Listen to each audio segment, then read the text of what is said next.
Good day, good afternoon, good morning, good evening, depende kung anong oras niyong pinapanood ito. And welcome back to my channel. No, I'm filming this because some friends asked me to answer a few questions about libraries.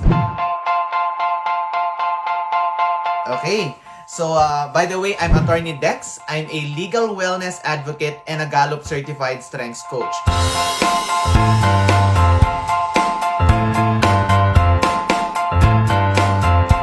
Ano nga ba muna ang pagiging legal wellness advocate? Well, I help individuals through lectures, vlogs, legal advising, Facebook posts, and these things are focused on preventive more than the curative part of lawyering. Diba? So, if you ask me, do you still go to court? Do you represent people in court? Yes, of course, I still do that. But that's more of the curative aspect of lawyering.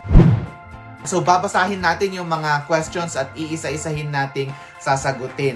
Okay, so, what do I do as a strengths coach? Okay, as a strengths coach, I help individuals discover their talents. Diba? With the use of Strengths Finder assessment, we help you unleash the top 5 talents so that you can be more engaged in life. What are my insights about libraries? Okay, libraries. Well, para sa akin, libraries need not to be the physical library that you have in your school or in your community. To me, library can be anywhere. Pwedeng sa bahay yan, no? Pwede rin sa phone mo. Kaya ang dami na nga yung virtual library. Okay? Pero sa akin, if you personally ask me, iba pa rin kasi yung amoy nung papel, you know? If you get the books, iba pa rin yung amoy ng papel ng libro. So I encourage you to go to your nearest library para hindi lang amuyin yung mga libro, pero syempre para magbasa. What has been the impact of libraries to my life and my family? Well, ang laki ng impact syempre nito sa akin, and without the libraries that I have visited, I will not be doing the many things that I am doing right now. And these many things that I'm doing right now, I believe impact the community. And of course, that impact starts with the family. Wow! Pang Miss Universe tong mga tanong ha. Do libraries matter in the community? Well, definitely yes. No, I consider libraries as an avenue to remind us kasi that learning is continuous. No, that no one is really an expert, diba? In everything. So, pag nakakita ako ng library, nare-remind ako na, wow, Dex, there's still a lot of things to learn, diba? Ang dami pa nating pwedeng matutunan sa mundong ibabaw na ito. So, no one is really an expert yet habang nakakakita ako ng library.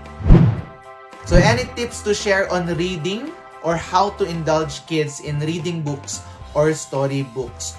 Well, para sa akin, we can always ask or require our children to read books, diba? But we need to model it. I like this one study that I read or I watched from YouTube, I think, or maybe my wife told me about it, no, na there's a study that was made na napatunayan that parents who read to their children every night, it turns out that their children grew up to be more successful compared to other kids who don't have that advantage. At para sa akin, nakita ko doon, no, more than success can be di ba, can be anything. Hindi lang yan pera or trabaho or what. If you feel successful, then you can be called a success. Pero ang nakita ko na advantage of having that opportunity to read to your child is creating that bonding.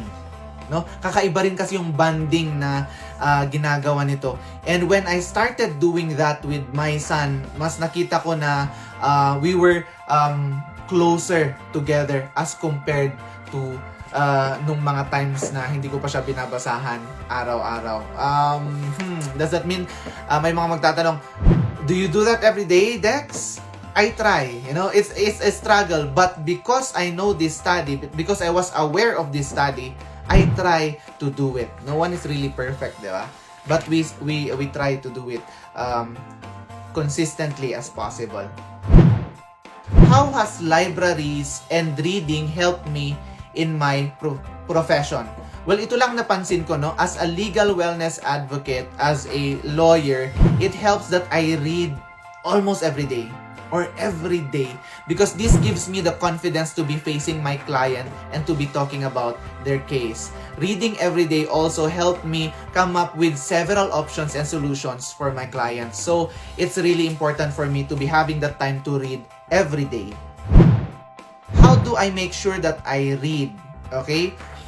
And I've been also getting this from time management gurus, or for those who are advocating time management. We need to have a schedule to read. For example, you can give yourself a time of reading 30 minutes to an hour a day, and it needs to be specific time, like when you wake up in the morning, di ba?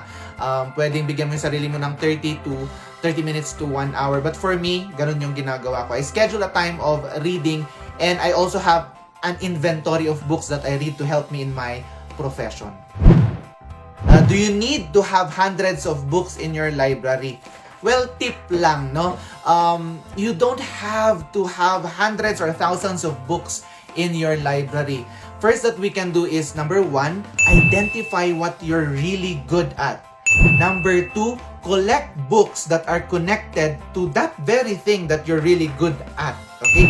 And read these books. If you apply this basic principle, you can convert that interest into becoming something that is really powerful, something that can impact the community, something that can also help your family.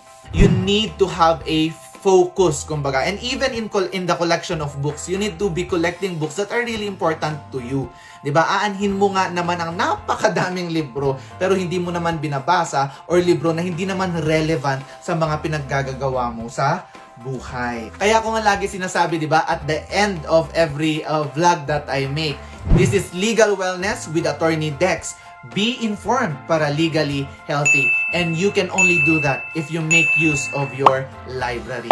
Kaya happy Library and Information Services Month sa lahat. Magandang araw, and visit your nearest library.